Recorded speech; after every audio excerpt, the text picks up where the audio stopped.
We're so grateful here on behalf of Raksha in celebrating Black History or slash Herstory Month. We really wanted to highlight some of our allies and partners who are um, making waves, but making change in our community and ensuring that all survivors get access to services. And I'm really, really excited to introduce my friend Wanda Swan, who I first met at a Victim Assistance Academy. And at the time, she was working at Emory University as the respect director, correct? Correct. Yeah, And absolutely. I just remember being so connected to you and having some deep conversations during the institute, and felt like I had so much to learn from you, even though like I was one of the trainers there, right? And I think it's the truth. And Stop and it. you have gone on to start your own Swan Institute on research and education, and you've been working in, and as your quote says, I prioritize Black survivors, right? Yeah, And then now you've got a for-profit, right, that is doing Start by Talking, which is working with white folks who want to learn how to be allies and do the hard work. right. And That is so called, my grandmother would call that, oh, you working from the rooter to the tootie. Like that's both it. That's what she would call that. Yeah, absolutely. So Ugh. why is this work so important to you? Even though we kind of know why, but still, I'm just gonna ask the question. Absolutely. This work is important, Aparna, because this work is the work. There is nothing that as a culture of people, as a country, and as global human neighbors and partners, there is nothing that ties us together more than oppression. Mhm. We all have a shared history of everybody's hands being dirty in this larger conversation of oppression and also in anti-blackness. Right. And there are a lot of chickens that have to come home to roost, and there are a lot of things that we have to give into account for individually, collectively, globally. And it all starts with this really, really, really bad idea, like really bad idea a long time ago. And every offshoot of, or every example or offshoot of violence that happens has that same root. Mhm. And that is also rooted in this idea of a value system that's based on how we look, it's based on how we love, based on how we pray. And that is something that has always fascinated me. I tell my clients that I've been studying whiteness as a strategy, right? Be, since I was 7.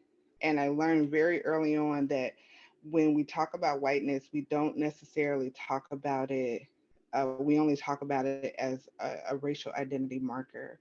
But we have to, that's also a part of white supremacy. White supremacy doesn't like nuance, it likes things neat so that it seems to be really easy, but we're much too complicated for that.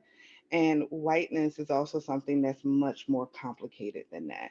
And so it's an ideology, it is a strategy, and it is a racial identity marker.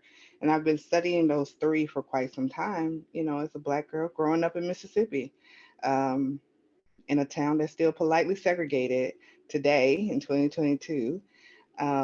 It's a thing. It's a thing that has always been a fixture for me in my life, and it's something that I did not plan on at all. This is. I don't think this is a life that you plan. I don't think this is a. This is a calling, and it was something that I just happened to be really, really good at. That I had to stop running from. Mm. Mm-mm-mm. As I was saying before, one of the things that you talk about is how this movement was actually based on Black survivors really being activists. And that history is often not shared. And I'd love for you, if you feel comfortable, talking a little bit about that. Oh, absolutely. I will talk about this until the cows come home, Aparna. Yeah, so this field is very, very interesting. The um, anti-violence field, the anti-violence movement, is a field that I've been in for 15 years plus, and um, I grew up in this field as a professional. This has been my only work. Let's see, I used to do like snow cones. Like I sold snow cones when I was younger in my uncle's business. But other than that, like this is the only thing I've done. And I babysat, but that's because I have a lot of cousins. I was gonna do that anyway. Um, but this movement is one that has seen me grow from a very raggedy college student to a more seasoned professional and administrator.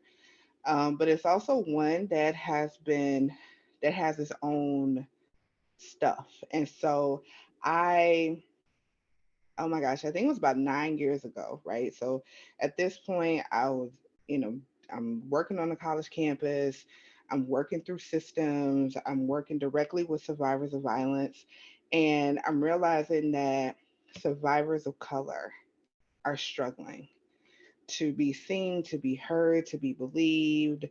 And the Title IX system is a mess now. It was a mess then. And the adjudicative process for survivors of color at that time on the campus where I worked was just horrible. And I kept thinking, I've done something wrong. My Mm, process is wrong. I just never I thought it was me. I thought I was a bad advocate. And so I went to a mentor. I went and talked with the mentor and I was like, I don't know what's going on. Like, I'm thinking that I am creating a system that is going to give the most care as possible, the most trauma informed system for survivors, and something isn't happening. And I have quite a few mentors who are older Black women in the movement, and a lot of them have been harmed by the movement because of the way that the movement does its thing, right? It erases, um, and it creates spaces of professionalization that also leaves people out. And so mhm, a lot of these women, these Black women, have no room in a field that they help to bring forth.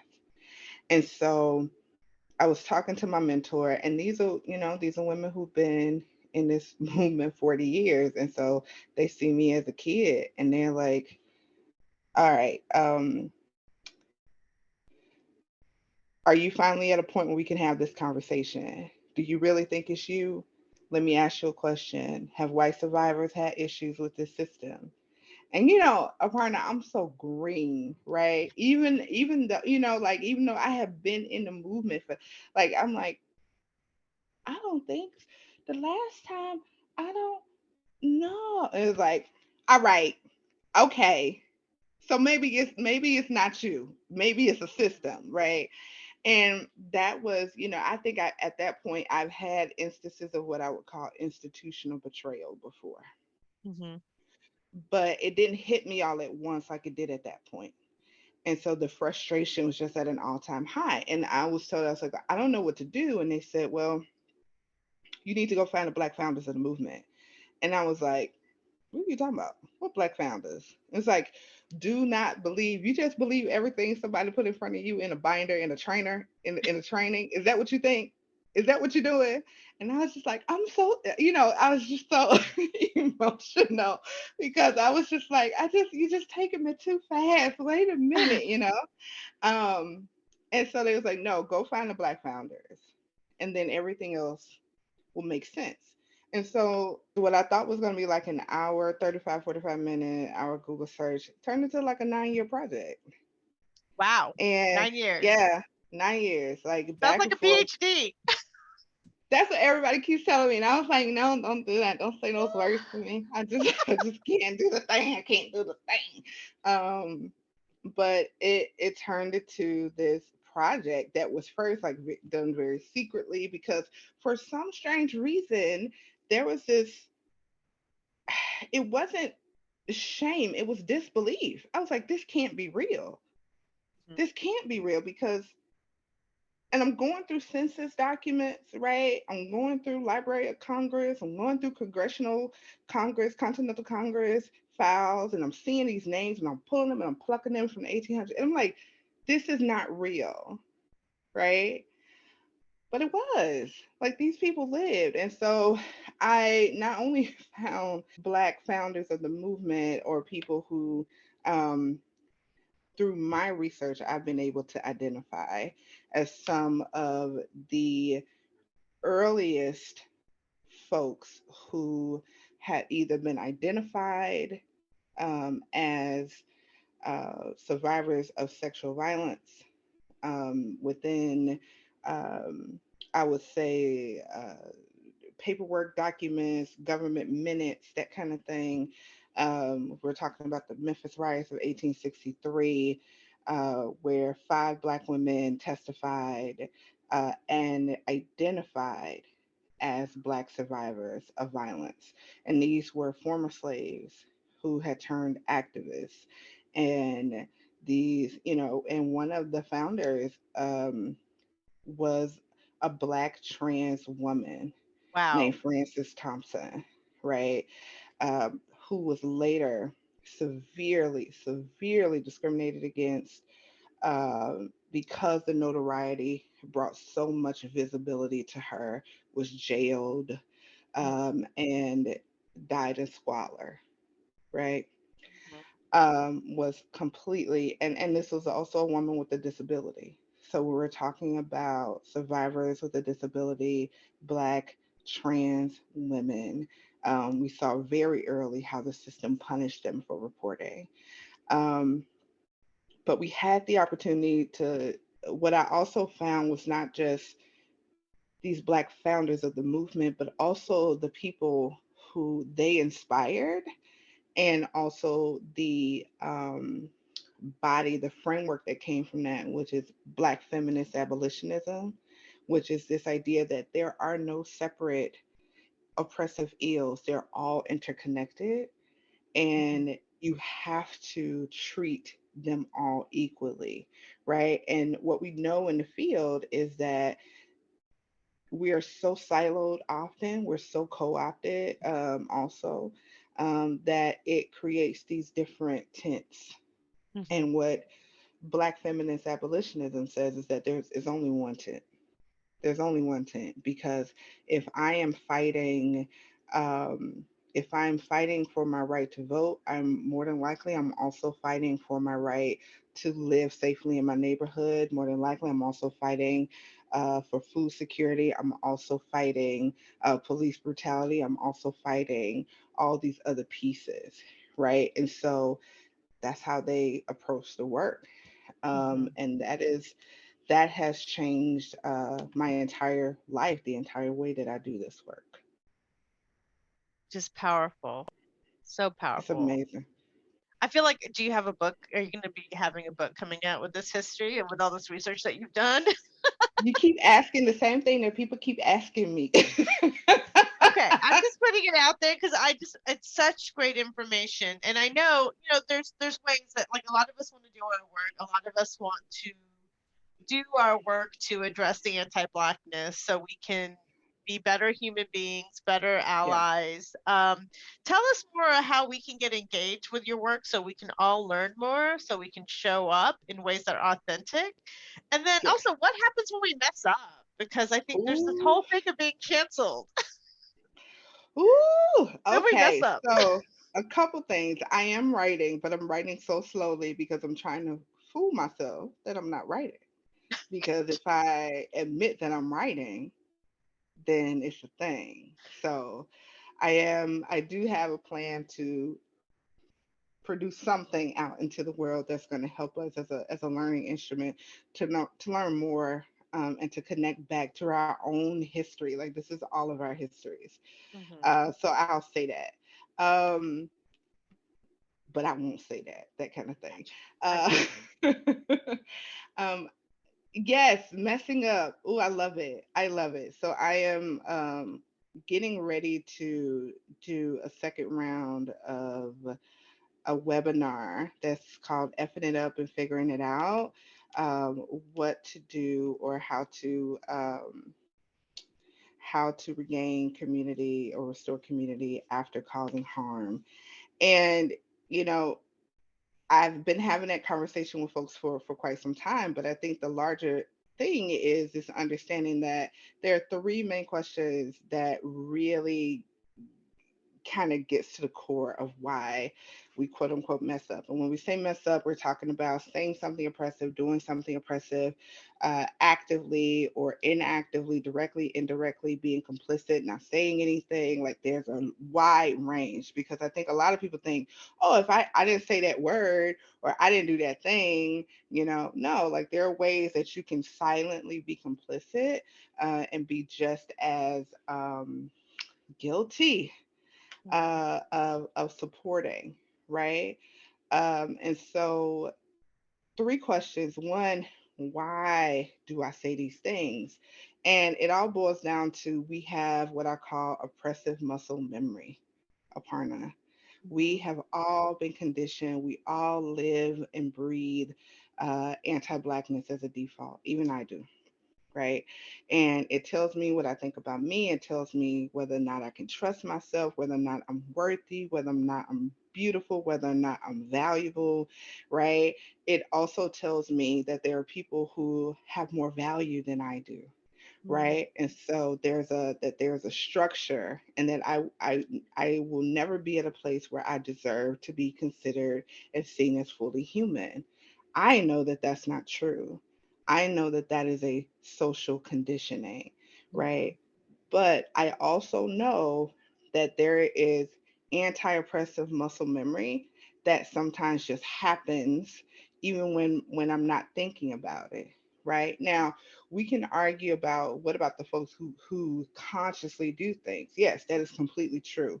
But what I'm talking about and the people who I work with specifically are folks who understand that they are racist and racist in the sense of I benefit from this. I live in this system. I have not done my work, and I know that I've been complicit through silence and even direct action. And Mhm. so, for those folks, that oppressive muscle memory happens even after they have attended that lecture by that one guy who was powerful and read that book and joined that anti oppressive book club and did all these things, right? They can't understand how then they somehow get back into the space where they've been oppressive, and it's because you have not changed your muscle memory. And so a lot of the work that even that Start by Talking is doing with our Able Institute is all about practicing liberation.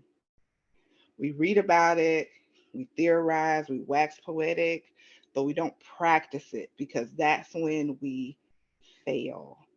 Mhm. And white supremacy under the system that we all breathe in, both failure and practice is not valued Mhm. because you have to be sure of yourself at all times and you cannot be caught learning. I love it. That's, that's just We're who we all are. learning. We're all learning. Yeah, I think one of the things my husband says is that we weren't given a manual, right, of how to do all this. I love it. I was like, you're right. We don't know. We don't know how to mess up. We don't know how to be anti-racist. We don't know so many things, and we all mess up, right? I mean, I We recently all had a do. friend tell me, okay, I was impacted by this term that you use, and in my mind, that didn't register as a term that could be perceived in a way. And just to be able to hear what my friend had to say and be like, okay, okay, I messed Hmm. up. I'm Yeah, sorry. You know, I'm yeah, learning now that I won't, the way I said something had an impact. But us to be able to show up for our friends and hear stuff, and not feel like that we always have to be on the defensive, and to be able Yeah, to address that is an important thing that we have to practice, right? right. Absolutely. We also have to know, like, the second piece is like we have to know that this is a part of our history.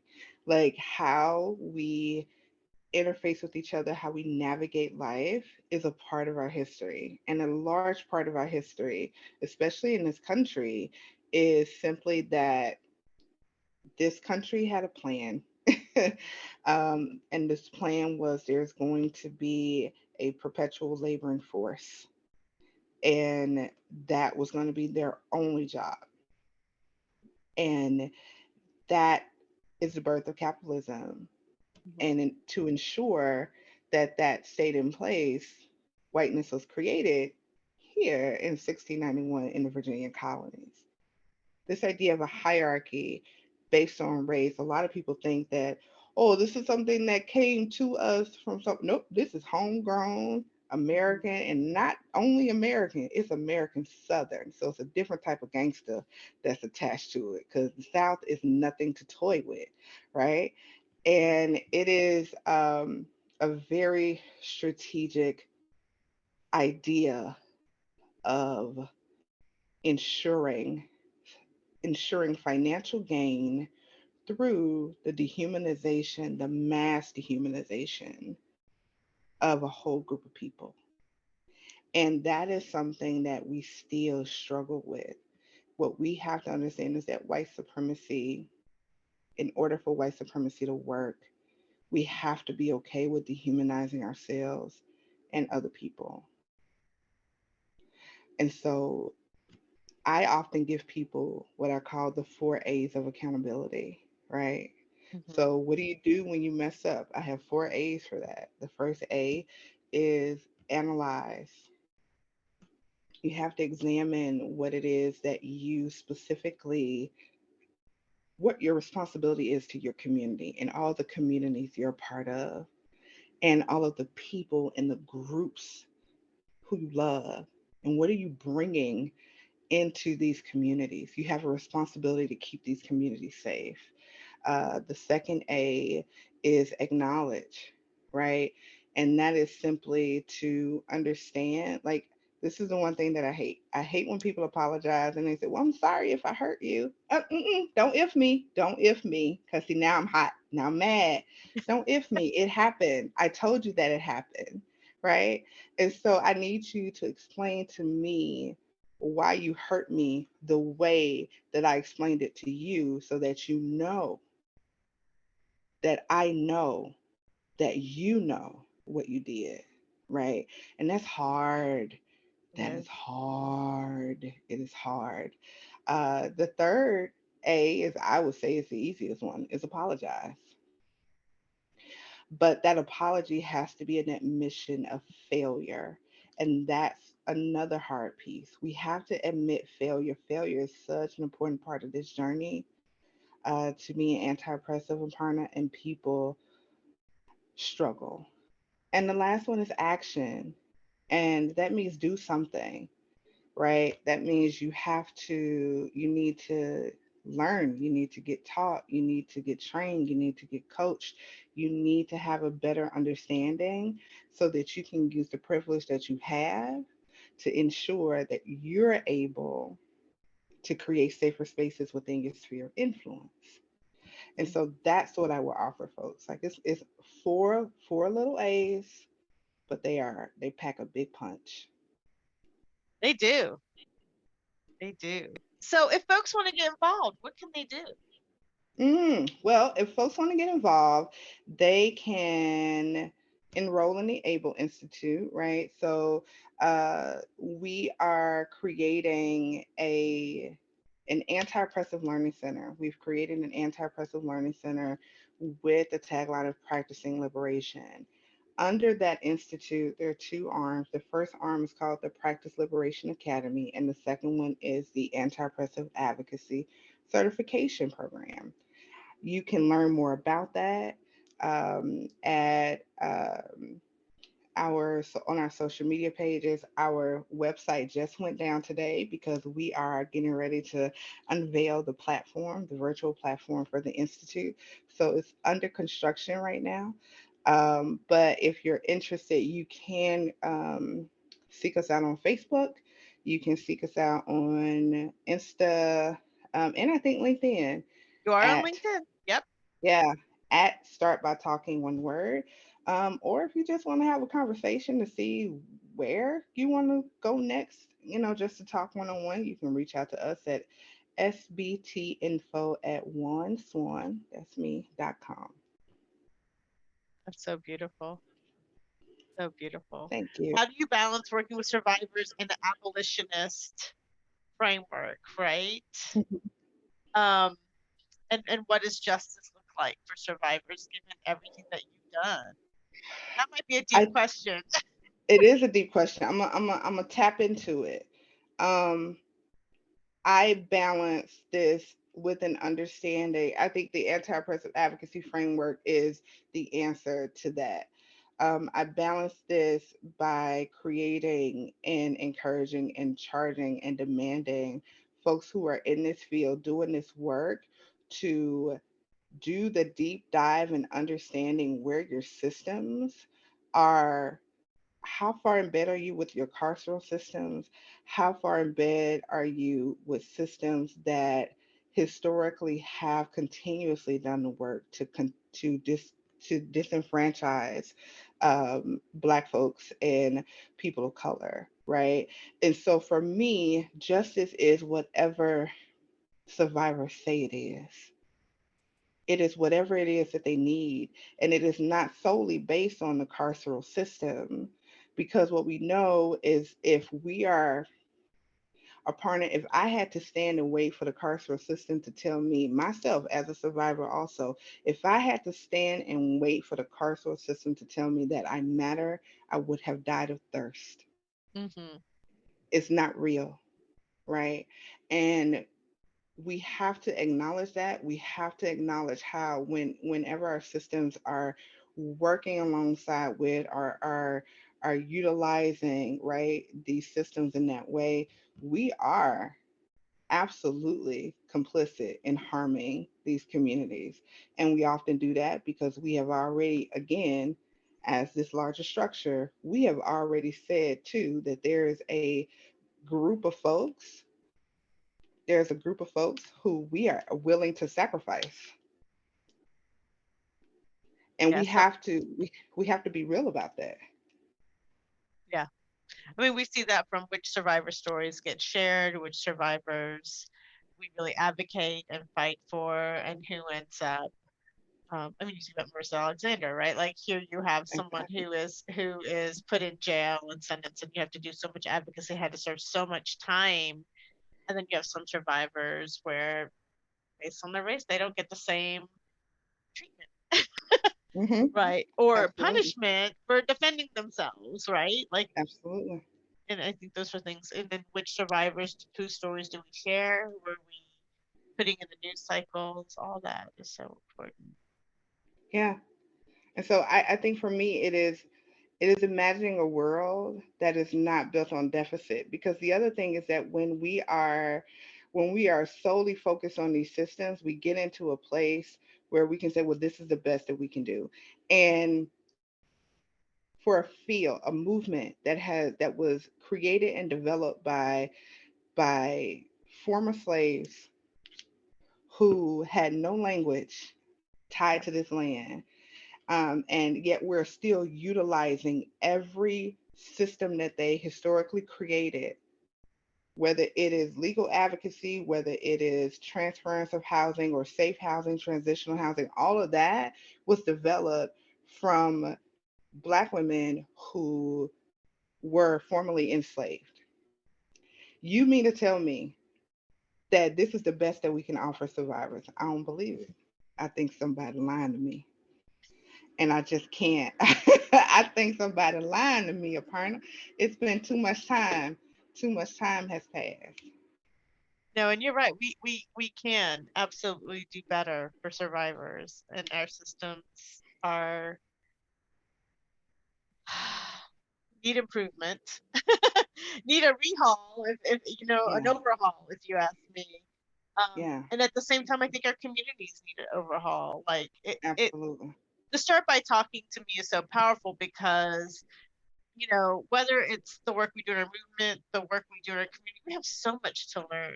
Like we have so much to learn and so much that we need to prioritize in our learning about how we treat each other, how we listen, how we apologize, how we deal with Mhm. anger, right? And then Mhm. when we can all learn to show up for each other in such more meaningful ways, and I think we can make those changes. But there's an overhaul that we have to do in every system, including our communities, Absolutely. so that we can Absolutely. show up and value each other. And I think that's so important because what I'm finding, especially in my work with, I'm working within our communities, whether it's within college campuses or nonprofit work outside. I'm working within those communities, and the partner is so much, like, it's so embedded, and it's so deeply ingrained, this wide blind side, Hmm. this very wide blind side. um, and I think the biggest disservice that this field has done to all of us has been to keep this history away from us. Hmm. Can you imagine, right? Because think of how much we've been able to accomplish, or to transfer, right? Even as there's so much history that's lost. And as a black woman, African American woman in America, right? Who is connected to a history that is lost, but there are still pieces of traditions that I'm still able to hold on to. I often think, my God, who could I have been had I known my entire history? And this is what it feels like to me. And I think that that's why it is so powerful. And I am so dedicated um, to filling in these gaps, because what we're seeing is the system continuously replaying over Hmm. and over again. And it's just a disservice to us as service providers, and a disservice to the folks we serve. So powerful. So powerful. Are there any thoughts you want to leave us with? The only thing that I was very front and center for me right now is do more. Just do more. We all have so much to learn, and practice liberation. I think that's the piece, because I think even in our field, um, and I and I can honestly say 9 years ago, I was at a place where I was like very angry at the field. This field has raised me, but I was very disappointed in it, and it has been a love hate relationship. And stumbling upon, or being directed to, let's be honest, being voluntold to go do uh, and be a part of this research, has reignited my love for the field. Mm. And I think that for a lot of folks who were burnt out, a lot of folks who are lost in this field, a lot of folks who are hiding in this field, who are just hoping that nobody calls on them to answer a question about something like this, right? I pity us, because I remember when I first found this out, I was so angry, and I was like, "Oh, I'm gonna tear the field down!" Like, right? I was so mad, right? And then I realized, I was like, "No, this is not. There is not a one person who we can say this is the person who did this thing, right? This is something that, it's like white supremacy. It's something that we all breathe in. It is something that we're all suffering under. And so instead of taking that point of like, oh, look what I know, and yeah, da da da. No, it's like, no, we have all been working with less than what we deserve to do the work. But We have. now that we even have an inkling, we have a decision to make. Are we going to go further down this path and learn our collective history? Or are we going to sit and continue to be complicit because of the comfort, Mhm. right, that this brings us? And I would say practice liberation. It's, I gotta say, I find so much liberation. Number one, just the title of your most recent thing, that we're messing it up, but then we're talking about it. So it gives us permission to mess up, because I think oftentimes we're so scared of messing up that we don't do anything and we don't say anything, right? Right, right. And And how are we any different from the systems that we continue to, that we're saying that we're protecting survivors from, that we're saying we're going to stand in between these systems so that you can be safe? And I get it, because of the system that we're all under, we can't fail. right, We just can't, upon it. There is no room for it, because there is no nuance here. You're either good, bad, black, white, tall, short, right? Boy, girl. Like, there is no nuance here. There's no humanity here. right. And what we try to offer folks is humanity, right? One of the things when I talk with my web designer, she was like, what do you want to get across to people? I want to get across to people that I know why you're here. I know why you came to this page, and I can give you three reasons. You either got called out, you are trying to figure out what the hell is Wanda doing, what is the thing she's been talking about, or you are so tired, you are so exhausted, Aparna. Yeah. Sometimes you can just get sick of yourself, you know? Yeah.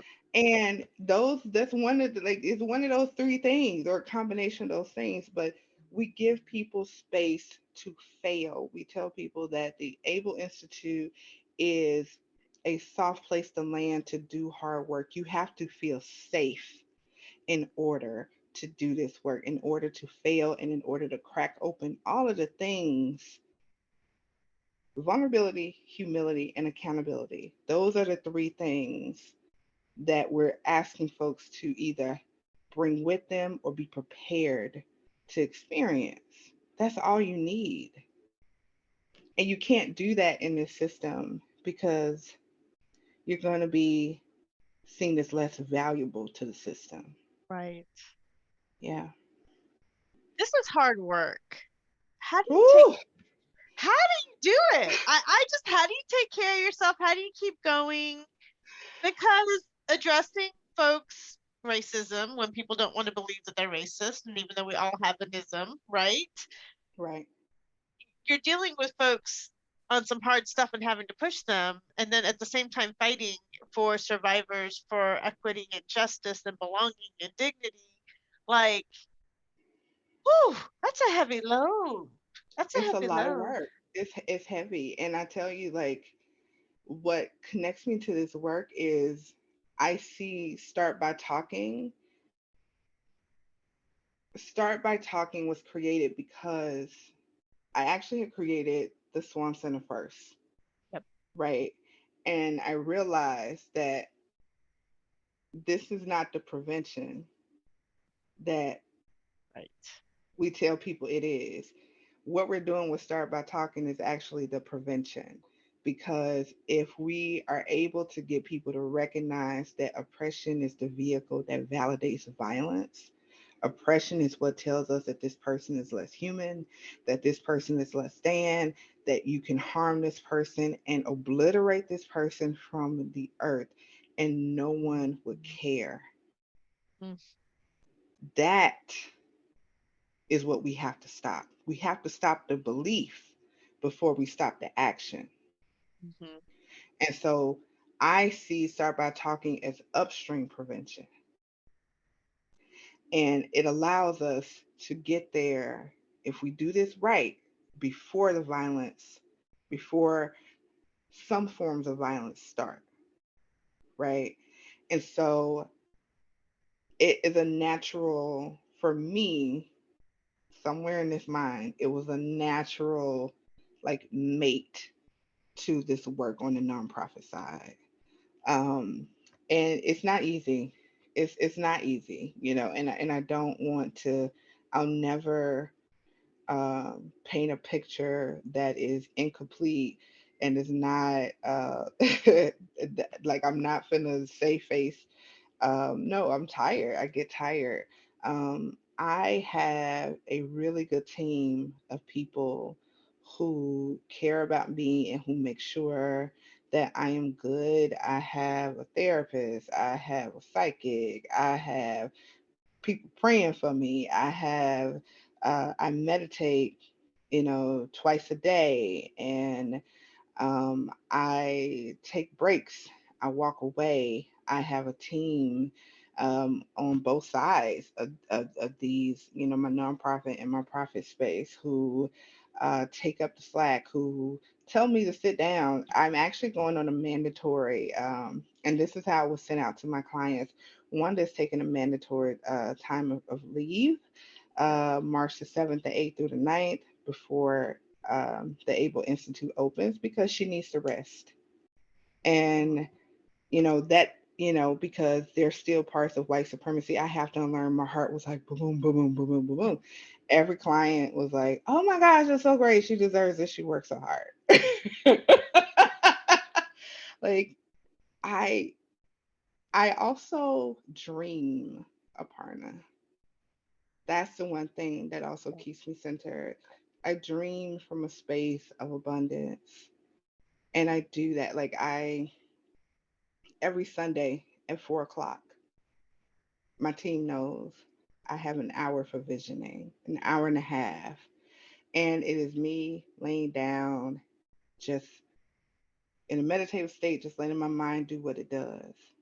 And I dream. I dream of a world of abundance. I dream of how this work can be done better. I allow my mind to create a path to the future. And I know that sounds very like, ooh, what is Wanda? What is she on? No, like you have to. I tell people all the time, black women have always lived in the future because we have to.